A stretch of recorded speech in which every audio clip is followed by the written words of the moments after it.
السلام عليكم ورحمة الله وبركاته. ازيكم عاملين ايه؟ واهلا بكم في قناتي اكلات من مطبخ نسمة الجالي. والنهارده هنعمل مع بعض اكلة سمك. تعالوا يلا نشوف انا عملتها ازاي. بس اللي لسه مشتركش في قناتي ينزل يشترك ويفعل زر الجرس عشان يوصل لكم كل جديد، وكمان يعمل لايك وشير. تعالوا يلا نسمي ونصلي على رسول الله صلى الله عليه وسلم. اللهم صل وسلم على سيدنا محمد وعلى اله وصحبه وسلم، ونقول بسم الله. بسم الله. عندي كده سمك انا هشويه صغير، وكمان عندي سمك دي اكبر سمكايه، وكمان في سمك اصغر منها متوسط الحجم. السمك ده يعني جوزي بيصطاده. تمام. انا كل كده ما بيصطاد بعين كده في الفريزر وبحوش كده، وبيبقى جميل جدا على فكرة. ده السمك ده هو الصغير اللي كان في الكيس، غسلته شطفته من مكان الفريزر التلج، وجبت كده كيس مطبخ وحطيت عليه ردة، وبدأت ان انا ابطن السمك بالردة وعلى جريل كده. الجريل ده انا بستخدمه في الشوية، وبدأت ان انا احط السمك في الجريل عشان يتشوي. تمام. وادي السمك اهو التاني اللي انا هقليه. بصوا حجمه كويس يعني. هو احجام يعني كله مش قد بعضه. تمام. انا كده بغسله بالليمون، وشطفته كده بالميه، ورجعت تاني اعمله برضو بالليمون عشان يبقى نضيف. انا كنت منضفاه وحطاه في الفريزر. وعندي كده طاسه فيها زيت على النار هسيبها تسخن، وكمان هعمل بقى الدقيق بتاع السمك المقلي. عندي كده كوبايه من الدقيق، وحطيت عليه ربع كوبايه من النشا، ومعلقه كبيره من الملح، ومعلقه كبيره من الكمون، وربع معلقه من الشطه، ومعلقة من الكزبرة الناشفة. التتبيلة دي جميلة جدا وجربوها هتحبوها جدا. عندي كده اول سمكاية هبطنها بقى بالدقيق. هبطنها كده من بره ومن جوه، وانفض كويس الدقيق من عليها عشان لما انزلها في الزيت ما الدقيق ما ينزلش من عليها، وتبقى الدقيق كله في الزيت ويتحرق. تمام. ودي تاني سمكية كمان اهي. لازم تنفضي الدقيق كده عشان الزيت بتاعنا ما يتحرقش. تمام. تمام كده. ومش هيبقى معاكي خالص ريحة في الشقة، ولا ريحة آلية ولا اي حاجة بالتتبيلة اللي انا هعملها دي. جميلة جدا.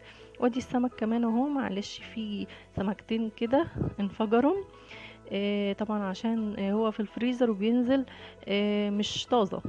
بس بصراحة انا عملته المرة دي حطيته في كيس مطبخ كده اللي هو التلاجة يا ربي، وحطيته في الفريزر. كان احسن من كل مرة انا كنت بحطه في علب تلاجة، ما كانش بيبقى حلو خالص. حطيته المرة دي في كيس جميل.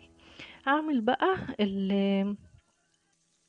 تتبيلة السمك المشوي. انا بحط كده كوبايتين او كوباية من المية العادية، وبحط لها معلقة كبيرة من الكمون، ومعلقة كبيرة من الكزبرة الناشفة، وربع معلقة من الشطة، وكمان بحط لها معلقتين كبار من الملح، وبدق لها كده توم عادي لو بقشره عادي، وبحطها كده مع التتبيلة اللي انا هعملها دي. تمام. واقلبها كده كويس وبدق حدقها. لو كويس تمام، لو عايز ملح بزود. تمام كده. دي اللي انا هنزل فيها السمك المشوي. السمك المقلي اهو خلاص. هطلعه بقى من الزيت، تصفي كده من ناحية الراس، هيطلع معاكي مش شارب زيت خالص. وبطلعه كده على مناديل. انا بصراحة بحب اطلعه على ورق كتب، يعني ما بيخليش السمك عندي يطرى. وكمان انا بعمل بختار الورق الابيض، يعني مبقاش فيه كتابة. هحط تاني سمك كده، وكمان اهو السمك المشوي خلاص هطلعه بقى كده تمام زي الفل ومستوي معايا. هطلعه بقى واحطه في قلب المية اللي انا بقولكوا عليها اللي انا عملتها دي احلى طريقة بجد للسمك المشوي. انا بحب اشوي السمك عندي في البيت، عشان طبعا الشوية بره يا اما تحرقه يا اما ما يطلعش كويس وبيجي زفر. في البيت عندك احسن. وبره الشوية دلوقتي بقت غالية جدا، يعني كيلو بيبقى غالي جدا شوية. بصوا بقى بنزله كده في المية واسيبه حوالي 5 دقايق، واقوم مطلعاه من المية ويبقى زي الفل. تمام كده. انا عادة بجيب السمك لو جبته من بره يعني بجيبه اكبر من كده، بس ده اللي هو الشبار الصغير يعني حلو للشوية، جميل. تمام كده. يعني جوزي بقى غاوي صيادة، فبيطلع يقعد بقى بحوالي 9 ساعات على البحر كده على ما يجيب سمكتين 3. بصفيه كده من المية وبحطه في مصفى وتحتها طبق عشان يصفي برضو المية اللي فيه. انا بصفيه من راسه كده، بس برضو بحطه في مصفى عشان يصفي. وادي باقي السمك اهو بقليه كله، بشوفه كده من تحت. بصوا اللي عندي بقى الزيت ما اسودش ازاي، عشان انا بنفض السمك من الدقيق. وبجد التتبيلة بتاعة السمك المقلي تحفة، ومش هتخلي الشقة ريحتها آلية خالص، والطعم اكنك بتاكلي بالظبط جمبري، يعني حاجة كده جميلة جدا. تعالوا نعمل بقى الرز الصيادية او الرز البني. هحط كده حوالي معلقتين كبار من الزيت، واحط فيه بصلايه متوسطة وقطعتها زي ما انتوا شايفين كده مكعبات، واستنيت لما اغمقت كده سنة عشان تعمل الرز عندي بني. وهنزل عليهم بقى بكوبايتين من الرز كده المصري المغسول طبعا ومتصفي من المية بتاعته، وقلبتهم كده كويس مع البصلايه لغايه ما الرز كله اتغلف بالزيت، وبعد كده نزلت عليهم بميه سخنه. تمام كده. دلوقتي الرز اللي عايم على وش الميه ده كله هيتقلب في قلب الرز وهيبقى طعمه جميل جدا. وحطيت له طبعا معلقه من الملح، وكمان هحط له معلقه من الكمون. تمام كده. معلش عشان ايدي بتتهز.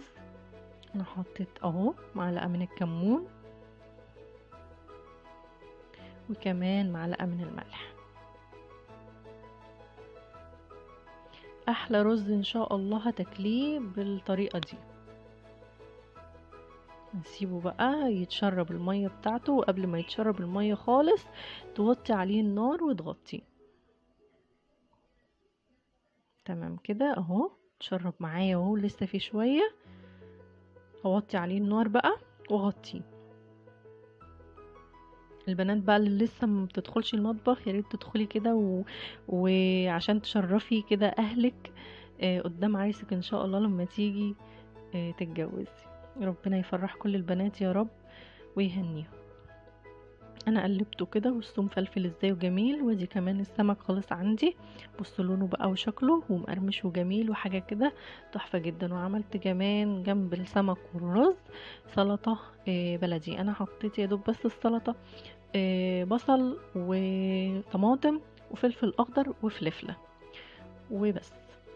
وادي كده الاكل معانا جاهز. وهجيب كمان معاهم دلوقتي السمك المشوي، حاجه كده جميله.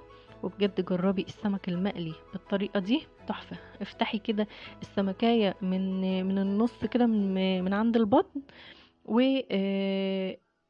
يعني ايه، خليها تبقى مفتوحه كده اما تيجي تقليها، هتديكي طعم جميل جدا. واللحمه هيبقى مش مزملق خالص زي ما بتبقى مقفوله. تمام كده. بصوا بقى السمكية من قرب جميل جدا. والسمكية كده صوتها بيقرمش، جميلة جدا وما هياش ناشفة خالص وجميلة. بصوا اهو كمان بوريكم السمكة طرية، يعني اللحم طري وفي نفس الوقت مقرمشة من بره كده. تمام كده. ودي كمان الرز، بصوا لونه جميل ازاي، وريحته وطعمه خطير جدا ومفلفل وحاجة كده تحفة ما شاء الله.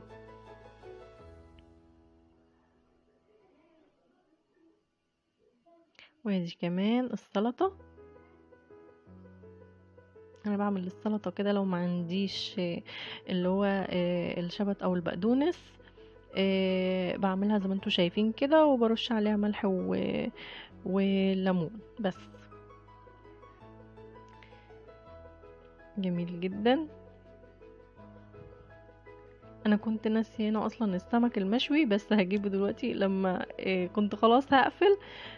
بس ببص ورايا كده لقيت السمك المشوي محطوط، فقمت جايباه على طول. اهو انا جبته معايا اهو. بصوا بقى السمك المشوي هجيبهولكوا كمان من قريب دلوقتي. شكله جميل جدا واحلى وانضف من بره بكتير. الشويه اللي من بره بتبقى دي جايه زفره ومش حلوه خالص. ممكن تعمليه كمان جنب الاكله دي بتاع